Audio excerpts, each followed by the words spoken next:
The Invisible Man by H.G. Wells. Chapter 26. The Wicksteed Murder.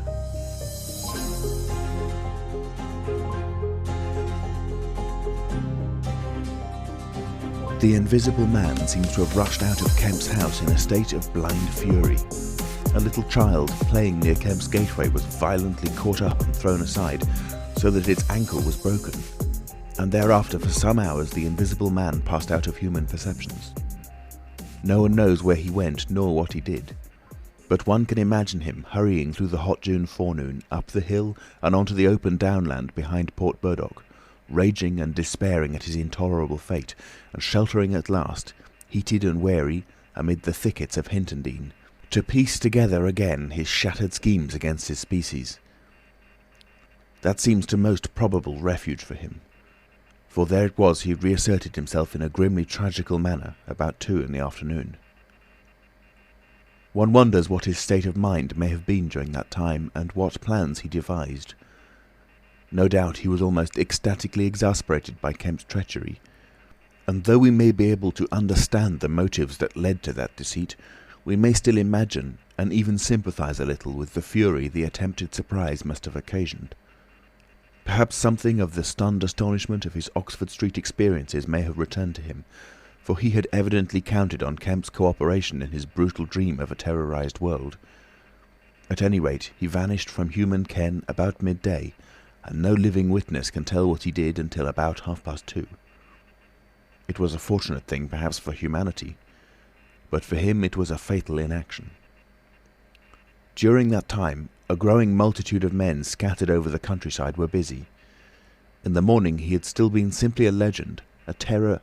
In the afternoon, by virtue chiefly of Kemp's dryly worded proclamation, he was presented as a tangible antagonist, to be wounded, captured or overcome, and the countryside began organising itself with inconceivable rapidity.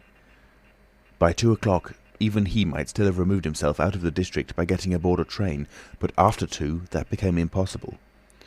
Every passenger train along the lines, on a great parallelogram between Southampton, Manchester, Brighton and Horsham, travelled with locked doors, and the goods traffic was almost entirely suspended. And in a great circle of 20 miles around Port Burdock, men armed with guns and bludgeons were presently setting out in groups of 3 and 4, with dogs, to beat the roads and fields. Mounted policemen rode along the country lanes, stopping at every cottage and warning the people to lock up their houses and keep indoors unless they were armed, and all the elementary schools had broken up by 3 o'clock, and the children, scared and keeping together in groups, were hurrying home. Kemp's proclamation, signed indeed by Adye, was posted over almost the whole district by 4 or 5 o'clock in the afternoon. It gave briefly but clearly all the conditions of the struggle, the necessity of keeping the Invisible Man from food and sleep, the necessity for incessant watchfulness, and for a prompt attention to any evidence of his movements. And so swift and decided was the action of the authorities, so prompt and universal was the belief in this strange being, that before nightfall an area of several hundred square miles was in a stringent state of siege. And before nightfall, too, a thrill of horror went through the whole watching, nervous countryside. Going from whispering mouth to mouth, swift and certain over the length and breadth of the country, passed the story of the murder of Mr. Wicksteed. If our supposition that the Invisible Man's refuge was the Hintondean thickets, we must suppose that in the early afternoon he sallied out, again bent upon some project that involved the use of a weapon. We cannot know what that project was, but the evidence that he had the iron rod in hand before he met Wicksteed is, to me at least, overwhelming. Of course, we can know nothing of the details of that encounter. It occurred on the edge of a gravel pit, not 200 yards from Lord Burdock's lodge gate. Everything points to a desperate struggle. The trampled ground, the numerous wounds Mr. Wicksteed received, his splintered walking stick. But why the attack was made, save in a murderous frenzy, it is impossible to imagine. Indeed, the theory of madness is almost unavoidable. Mr. Wicksteed was a man of 45 or 46, steward to Lord Burdock, of inoffensive habits and appearance, the very last person in the world to provoke such a terrible antagonist. Against him it would seem the Invisible Man used an iron rod dragged from a broken piece of fence. He stopped this quiet man going quietly home to his midday meal, attacked him, beat down his feeble defences, broke his arm, felled him, and smashed his head to a jelly. Of course, he must have dragged this rod out of the fencing before he met his victim. He must have been carrying it ready in his hand. Only two details beyond what has already been stated seem to bear on the matter. One is the circumstance that the gravel pit was not in Mr. Wicksteed's direct path home, but nearly a couple of 100 yards out of his way. The other is the assertion of a little girl to that effect that, going to her afternoon school, she saw the murdered man trotting in a peculiar manner across a field towards the gravel pit. Her pantomime of his action suggests a man pursuing something on the ground before him and striking at it ever and again with his walking stick. She was the last person to see him alive. He passed out of her sight to his death, the struggle being hidden from her only by a clump of beech trees and a slight depression in the ground. Now this, to the present writer's mind at least, lifts the murder out of the realm of the absolutely wanton. We may imagine that Griffin had taken the rod as a weapon indeed, but without any deliberate intention of using it in murder. Wicksteed may then have come by and noticed this rod inexplicably moving through the air. Without any thought of the invisible man, for Port Burdock is 10 miles away, he may have pursued it. It is quite conceivable that he may not even have heard of the invisible man.